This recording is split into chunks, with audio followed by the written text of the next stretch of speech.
Hello दोस्तों, मैं आज आप लोगों के सामने फोर्थ सेमेस्टर बीसीए की पुस्तक महाभोज, जिसकी लेखिका हैं मन्नू भंडारी, उसके आगे के भाग के बारे में बताने जा रही हूँ। तो चलिए दोस्तों, हम आगे देख लेते हैं।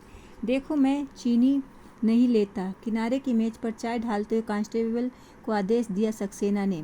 प्लेट में इमरतियाँ जमाते थानेदार के हाथ वहीं रुक गए। अरे सर, यह क्या? मैंने तो आपके लिए स्पेशल मिठाई का इंतज़ाम किया था। इधर गांव में कहाँ मिलती है मिठाई? वो तो सरपंच साहब ने आपके डायबिटीज़ का मरीज ढूंढना मना है चीनी। सक्सेना ने कोई खास तवज्जो नहीं दी, न स्पेशल इंतजाम को न सरपंच को। जेब से स्वीटेक्स की छोटी सी डिबिया निकाल ली, साथ ही एक सिगरेट सुलगाने के बाद सिगरेट केस थानेदार की ओर बढ़ाया। बढ़िया ब्रांड की सिगरेट देखकर मन लपलपाया तो बहुत, पर अदब ने हाथ नहीं बढ़ाने दिए। नहीं सर, बस आप ही पीजिए, कृतज्ञता में अकंठ डूबकर कहा। थानेदार ने, क्या बात है, सिगरेट नहीं पीते? अच्छा, चाय तो ले लो अपनी। और खट्टे से एक सिगरेट केस बंद करके सक्सेना ने वापस रख लिया।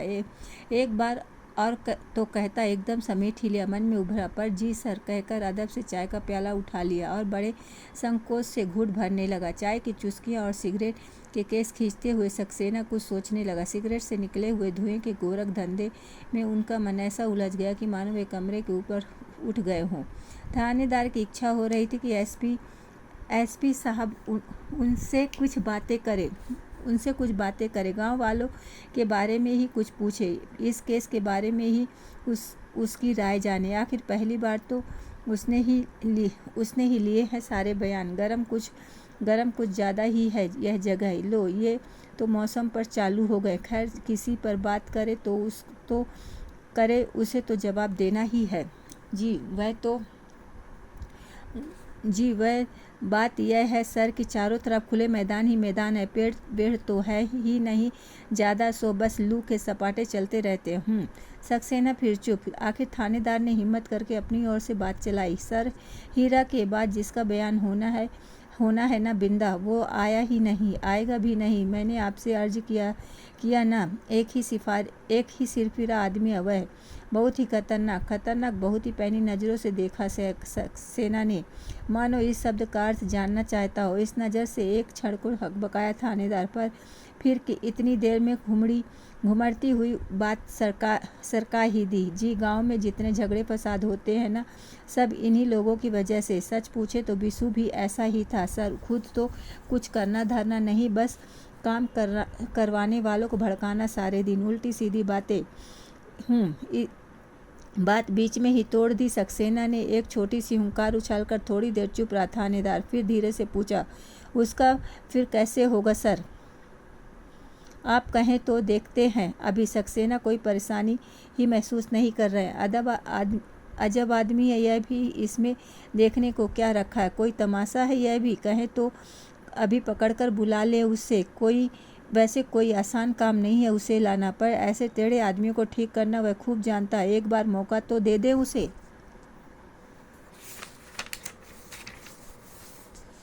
अब भी अपना कमाल दिखाने का, पर ये है कि अपनी ही धुन में बैठे हैं। बयान तो उसे भी आए दिन लेने ही पड़ते हैं। देहात गांव में कुछ न कुछ लगा ही रहता है, पर ऐसा बेतुकापन तो उसने ना देखा ना जाना। कहीं कोई कड़क ही नहीं। वर्दी के साथ साथ शरीर में थोड़ा कलफ लगाकर आ जाते तो ठीक था। काम शुरू किया जाए। कप एक तरफ सरकाकर सक्सेना ने कहा, बुलाओ उस हीरा को। Yes sir. तपाक से आदेश को सरकाया थानेदार ने, पर मन में ही कहीं उभरा घिस्सू कहीं का। थोड़ी देर में हीरा और गणेशी फिर हाजिर। दोनों आकर पहले की जगह बैठ गए। सक्सेना थोड़ी देर तक दोनों को देखते रहे, एकटक फिर बात को बिल्कुल नए सिरे से शुरू किया। अच्छा, यह बताओ, गांव में उसकी दोस्ती किससे थी? किन लोगों के बीच उठता बैठता था बिशु?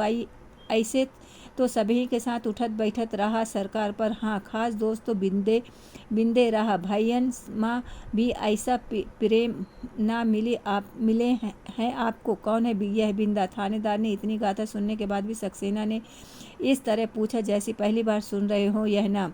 रुकमा का घरवाला, पहले शहर में राहत रहा, इस गांव का रहने वाला नहीं है। सक्सेना के ललाट पर हल्की सी सिकन उभर आई। कहीं जेल वेल का साथी तो नहीं? थानेदार उसके खतरनाक होने की बात कह ही चुका है अभी।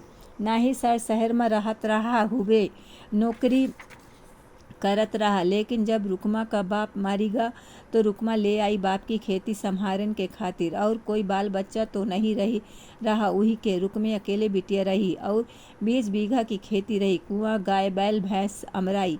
यह रुकमा कौन है? अरे वही केर घरवाली सरकार, यही गांव केर लड़की बिटिया जस। हीरा ने कुछ इस भाव से कहा मानो इतनी जगत विख्यात बात भी नहीं जानते सक्सेना। बहुत ही अच्छी लड़की है सरकार, बिसु का तो बहुत ही मानत रही, पिरान देत रही है वहीं पर तो हूँ। एक लंबी हुंकार के साथ सक्सेना ने यह वाक अपने भीतर उतार लिया। वही के स्कूल का माँ पढ़ती रही न सरकार, बस तबई से बिसु के स्कूल में पढ़ती थी। हाँ, तब शादी कहाँ भई रही, तउन पढ़त रही, बहुत होशियार रही पढ़ेन माँ। बिसबो बहुत मान रहा, बहुत नेह रहा वहीं पर बिसु का हूँ। बात कुछ और गहरी उतरी जब बिसु का जेल लाई गई। बहुत रोई, बिसु की माई की तरह कल्पत रही। साहब रुकमा खास खा पियाब सब छोड़ दिहिस रहे हूँ। बात ताल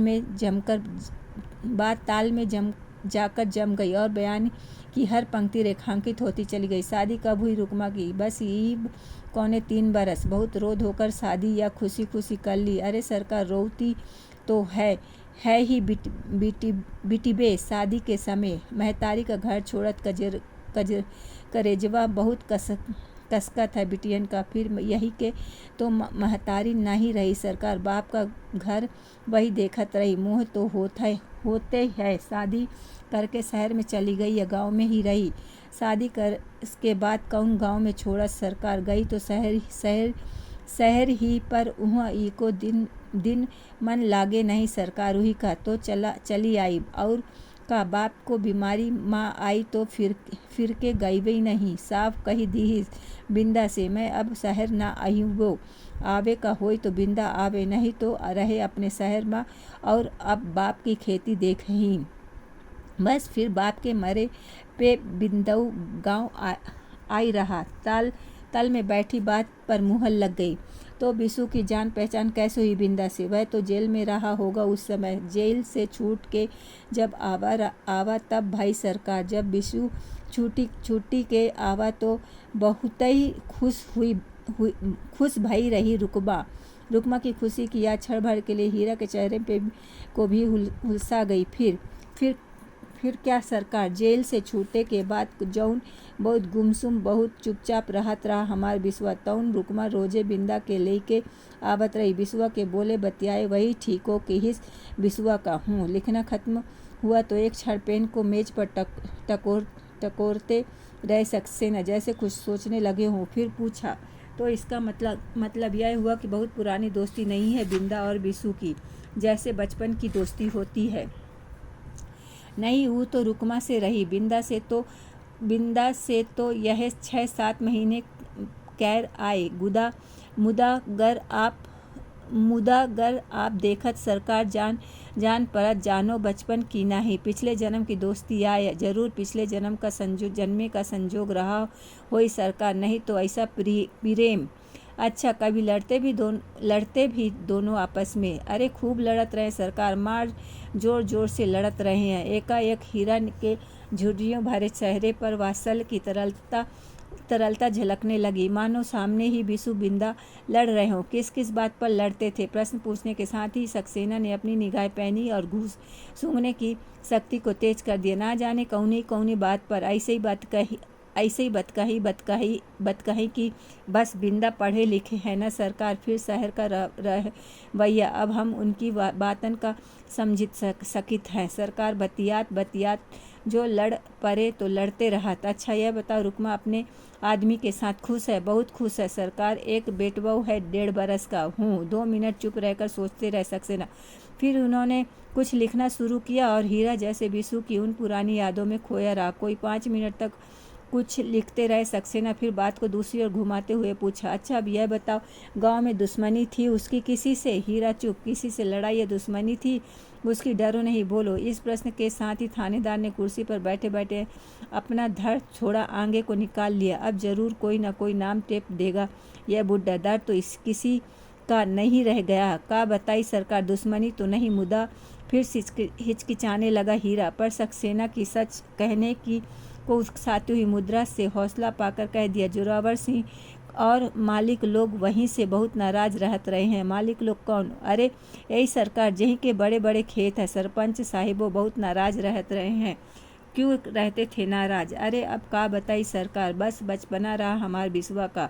ऊ सरकार खेत पे काम करे वाले मजूरन से कहत रहा कि इतनी कम मजदूरी पे काम ना करो, मजूरी बढ़ावे के खातिर लड़ो, बेगारी ना करो, उधारी पे इतना सूदो ना देव। यही सब ऊ लोगन का बुरा लगत रहा सरकार। फिर एक क्षण रुक कर बोला, और ठीक है सरकार, मजूरन का भड़काई जाए से खेतन में नुकसान जौन हो रहा ओकर कौन सही? बिना मजूरन कहीं खेती हुई सके है सरकार? थानेदार के शरीर में जैसे लहरें उठने लगी, यह बताने के लिए कि बिसु मजदूरों को उपद्रव करने के लिए कैसे कैसे भड़काया करता था और कितना नुकसान होता था खेत मालिकों का। ना तुम्हारे पास ज़मीन है, ना तुम्हें मजदूरी करने, फिर मालिक मजदूरों के बीच आने की ज़रूरत, पर हिम्मत नहीं पड़ी कि कुछ भी कहने की। कभी मारपीट भी हुई इन लोगों से? इस बात को लेकर कोई धमकी वमकी भी दी गई उसे? नहीं सरकार, मारपीट कबहू नहीं, मैं नहीं भय। हम तो बहुत समझावत रहे बिसवा का, पर हमारी एको नहीं मानत रहा। जोरावरों समझावत रहा, धमकावतो रहा कि देख रे बिसवा, तू जो हमारे मजूरन का हड़काई है, जो जेल भिजवाई दे। बिसवा खूब बहस करत रहा, खूब झगड़ा करत रहा जोरावर से, पर मार पीट तो कबहू नहीं भई सरकार। हम सच कही थे आपसे, बिसवा को कोई हाथों नहीं लगावत रहा सरकार, कौनो दिन नहीं।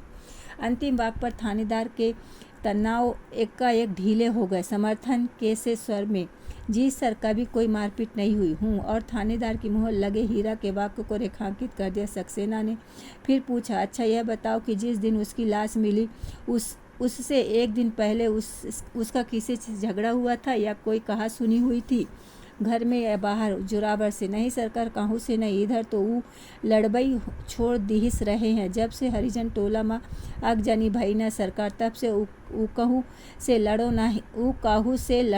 लड़बो नहीं करा, बस भीतर ही भीतर कल्पत रहा, बहुत रोवत रहा। ऊ दिन सरकार बहुत रोवा रहा, कबो तो रात भर झटपट करे सरकार। अब का बताई, बहुत रिसियावत रहा कि उतना बड़ा कांड हुई गवा और कौनों के नाही धारा पुलिस। फिर एक क्षण रुक कर बोला, बहुत दर्द रहा उका मन में। अच्छा क्या करता रहा उस दिन? वह कहाँ गया, किस से मिला? दोपहर तई तो बिंदा कने रहा सरकार, वहीं के खेत पर। फिर बिंदा तो शहर चला गया और ऊ घरे आवा। सांझा का फिर निकरी गए तो रात के आवा। ना जानी कहाँ गवा रहा सरकार, हम तो कबहू पूछत नहीं रहे सरकार। रात में जब लौटा तो उसकी तबीयत ठीक रही सरकार। खाना खाया था, खाना तो ऊ संझा का खाते नहीं रहा सरकार। जेल से छूटे के बाद से पेट बहुत खराब रहा। 2 टाइम का खाना खानो नहीं हजम होत रहा है। तुम्हारे सामने सोया था घर में? हाँ सरकार, बहुत खुलन में तो सोवा रहा। रात में उसे बाहर जाते या घर में किसी को आते देखा नहीं सरकार। किसी तरह कोई आवाज़, बातचीत या शोरगुल कुछ सुना, जैसे कोई बिसु को उठाकर ले जा रहा हो? नहीं सरकार, कुछ नहीं देखा ना सुना। हम तो हमरे आगे तो अच्छी तरह सोवा और भोरे आई के जोगेश्वरा साहू बताइन कि पुलिया पर लाहास परी है। कब गवा, कैसे गवा, कुछ पता नहीं। ये मुदा नींद गला भर्रा गया और हीरा की आवाज़ रुंध गई। एक क्षण सक्सेना रुके, फिर पूछा, तुमको क्या लगता है कैसे मौत हुई बिसु की? पूछने के साथ ही नजरें हीरा के चेहरे पर गड़ा दी सक्सेना ने। थानेदार ने भी उचक कर गर्दन जरा सी आगे को निकाल दी। थरथराते गले से ही बोला हीरा, हम का बताई सरकार, पर अपन मौत नहीं मरा हमार बिसु। जरूर कऊ मरवाइस है हमार बचवा का। बोल तो कुछ नहीं पाया, पर तनाव से चेहरा बुरी तरह खिंच गया थानेदार का। फिर किसी पर शक है तुम्हें? बिना किसी लाग लपेट के सीधा प्रश्न दागा सक्सेना ने। थानेदार की गर्दन थोड़ी और आगे निकल आई। बोलो, डरो नहीं, किसी पर शक है तो नाम बताओ उसका। हम का बताई सरकार, पर सारा गांव एक क्षण के लिए फिर रुका। हीरा बोला, बोलो बोलो बताओ। हिम्मत बंधाई सक्सेना ने। सारा गांव जोरावर सिंह का नाम ले ही रहा है सरकार। इस बार चुप नहीं रहा थानेदार। इतनी देर की कुलबुलाहट निकल ही आई आखिर। पर सक्सेना साहब पर नज़र पड़ते ही अपने को साधा और समझाने के लहजे में बोला, अपनी बात बोलो बाबा, बाबा अपनी बात। गांव वालों की बात गांव वाले कहेंगे तुमको। हाथ के एक हल्के से झटके से थानेदार को लगाम खींच दी सक्सेना ने। थानेदार भीतर ही भीतर ऐठ कर रह गया और मन ही मन सक्सेना के साथ पूछतों का तर्पण कर डाला। तुम्हें भी शक है जोरावर पर? हम का शक का कर सके सरकार। आखिर से देखे बिना कैसे कहीं का नाम लई ले। और अब नाम ले के होवई का सरकार। हमार बिसु तो चला गवा, हमार पाला पोसा जवान लड़िका, अरे हमार बचवा। और घुटनों में सिर देकर फूट फूट कर रोने लगा हीरा। गणेशी ने फिर पीठ सहलाई और कांस्टेबल ने सक्सेना के इशारे पर फिर पानी का गिलास थमा दिया। सक्सेना कुछ लिखने लगा और थानेदार मन ही मन भुनभुनाने लगा। बयान के नाम पर बुढ़े से पुराण बचवा रहा है पिछले 4 घंटे से, और उसने एक एक वाक्य बोल दिया तो इशारे से ऐसी लंगी लगाई कि आधी बात मुंह में ही घुट कर रह गई। अपने ही हल्के में गीदड़ बनाकर रख दिया इस ससुरे एसपी ने। ऐसे पुचकार बयान लोगे तो कहीं कहीं सब कहेंगे ही ये लोग। गांव वालों से पाला नहीं पड़ा लगता है इनका कभी। जानते नहीं कि जरा सी साय मिलते ही सीधे खोपड़ी पर सवार होते हैं ये लोग। जूते की नोक पर ही ठीक रहते हैं। अभी तो बिंदा जाने और क्या गुल खिलाएगा।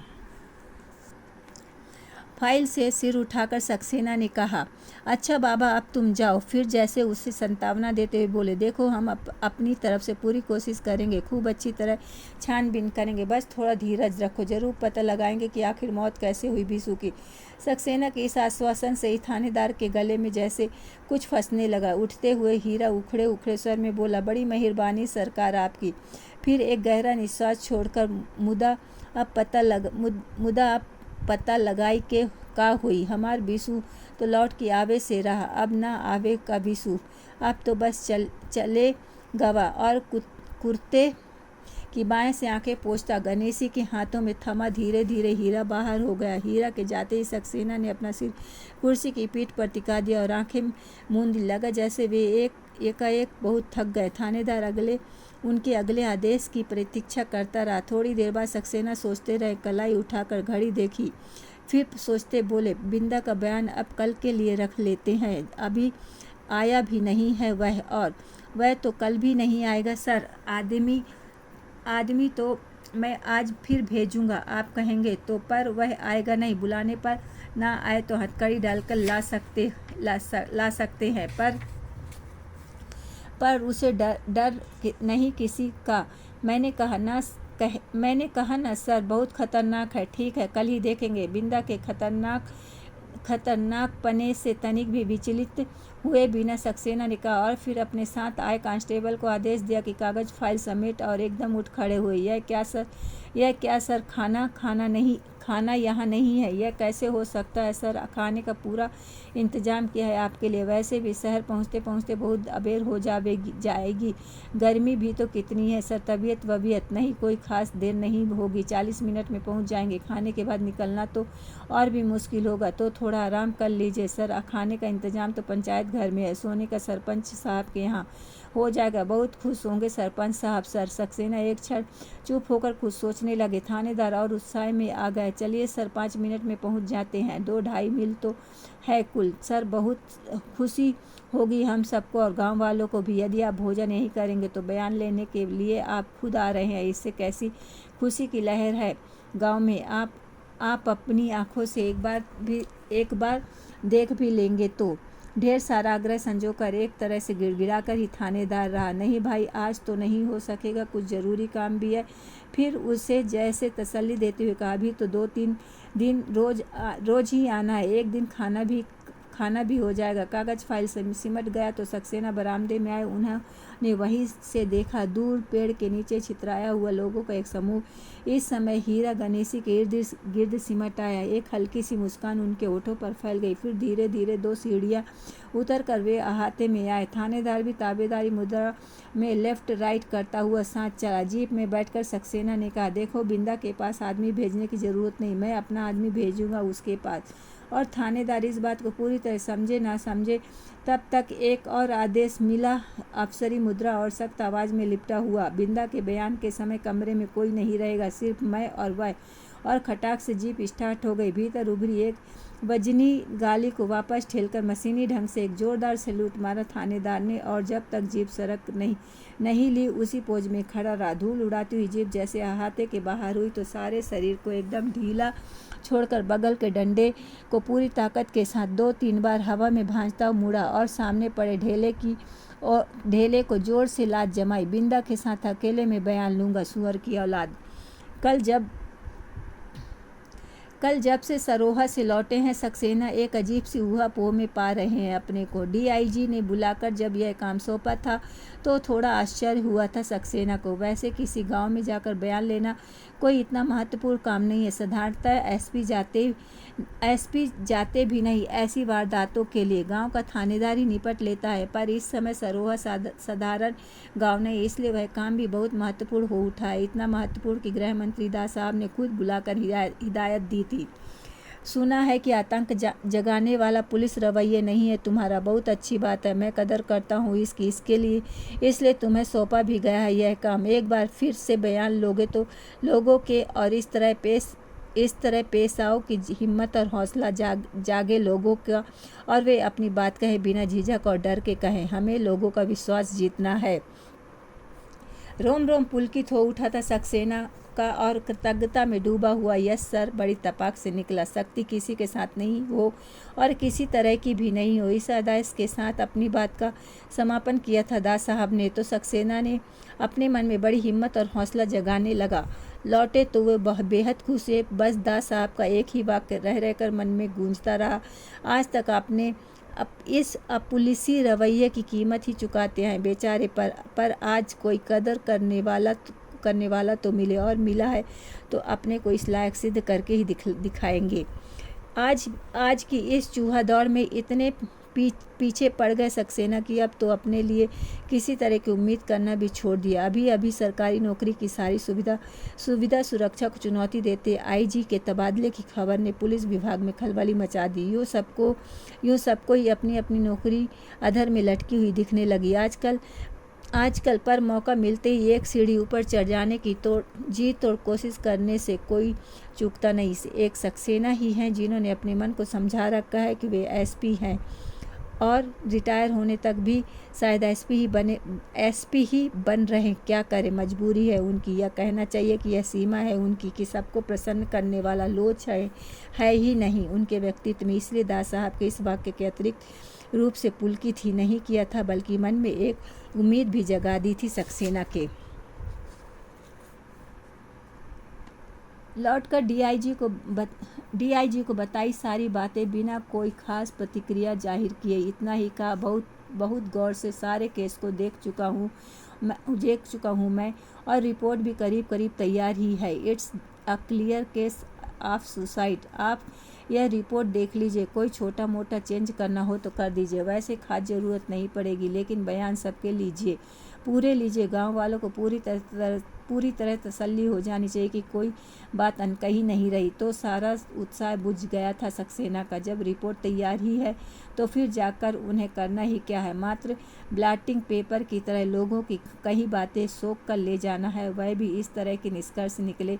It's a clear case of suicide. चेहरे का बुझापन छिपा नहीं रह सका डीआईजी से। अपने आदेश में हल्का सा संशोधन करते हुए कहा, अगर कोई नई बात निकलती है something very important, then we will consider. आदेश और उसका संशोधन दोनों का मतलब समझते हैं सक्सेना। ठीक इस बार यही करके आएंगे वे। हमेशा अगर मगर में फंसा उनका मन सामने आए, अवसरों को इसी तरह ठुकराता आया। पर उस सबसे हुआ क्या, यही ना कि वे खुद खुद ही सबकी ठोकरों में पड़े आज, लेकिन इस बार वे वही करेंगे जो उनसे कहा है दा साहब ने। डीआईजी ने शाम को अकेले में बैठाकर 2 पैक चढ़ाए सक्सेना ने, और मन में उग आए सारे मलाल की ऐसी की तैसी कर दी। बात को कहीं से कहीं घुमा दो, कैसे भी तोड़ मोड़ दो, और चाहे जो निष्कर्ष निकाल लो। बाएं हाथ के खेल है ये सब पुलिस वालों के सिर के लिए। मन को सब और निर्द्वंद बनाकर ही कल वे सरोहा के लिए चले थे, लेकिन हीरा का बयान लेकर लौटे तो भीतर जाने कैसा ममत्व जागने लगा। महेश का यह वाक्य, बस समझ लीजिए सर, हम सब लोगों के जिंदा रहने का प्रश्न चिन्ह लगाकर वह मर गया। उसके अपने सामने जाने कितने प्रश्न चिन्ह लगाकर खड़ा हो गया। हीरा के इस वाक्य ने बहुत ही मुलायम रही हमार बिस्वा की चमड़ी, बहुत ही मुलायम चमड़ी पर 2 दिन पहले चढ़ाई गई प्लास्टर को झाड़ कर फेंक दिया। नहीं, बिस्सू ने आत्महत्या नहीं की, आत्महत्या वह नहीं कर सकता, इसलिए शायद उसकी हत्या की गई है। जो भी हो, अब वे इस मामले की तह तक पहुंचेंगे। बाद में जो भी हो, जैसा भी हो, लेकिन सवेरे सवेरे सरोहा के लिए रवाना होने से पहले डीआईजी का फ़ोन आया। I must congratulate you Saxena, कल के तुम्हारे काम का, तुम्हारे व्यवहार का बड़ा अच्छा रिएक्शन हुआ गांव वालों पर, लोग बहुत खुश हैं। तो दोस्तों आज के लिए इतना ही। Thank you very much. आप लोग देखते रहिए वीडियो, कमेंट्स करते रहिएगा। धन्यवाद।